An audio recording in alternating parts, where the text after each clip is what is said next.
I recently made a post asking if people could change one thing in their life to make it better, what would it be and why? So I left nursing last year and it was very, very hard because I'd been called into nursing in my 20s. I had been an ICU nurse and an ER nurse for over 2 decades. And I have been a travel nurse doing those same two specialties for the last 9 years before I left Bedside. I had the very fortunate opportunity during COVID to go to the Caribbean and work and take care of COVID patients in the Caribbean. It was absolutely amazing. When I got back to the United States, I just saw what a mess healthcare was in. So I took a travel contract. It was just a rapid response, so it was a 1 month contract, very short contract. And what it showed me was that for my own mental health, my own physical health, I just couldn't do it anymore. The straw that broke the camel's back is that I was working in a hospital and I was working in an intensive care unit.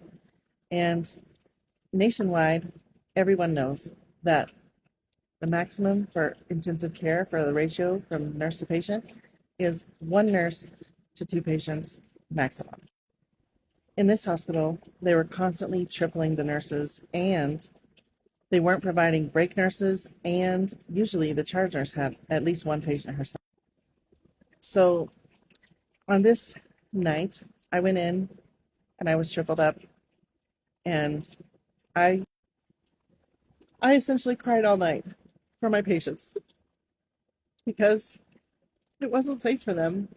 The care that I was providing was inadequate because I couldn't provide everything they needed in a 12-hour shift.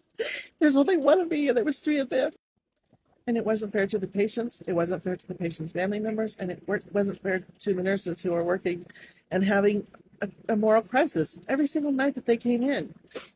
It seems like healthcare, part of their revenue is short staffing us. Like that's their revenue plan. So I, every night that I went in, I was sick to my stomach and I barely slept because I was so stressed out about what the coming shift would hold. When I left the morning of my last night of my contract, I sat down with each patient and I gave them as much time as I possibly could. And I, and I prayed for their safety. And I prayed that the hands that were caring for them would be blessed with the patience and the understanding and the ability to do their best every single day. So unfortunately, leaving nursing was the one thing that I could do in my life that would make it better.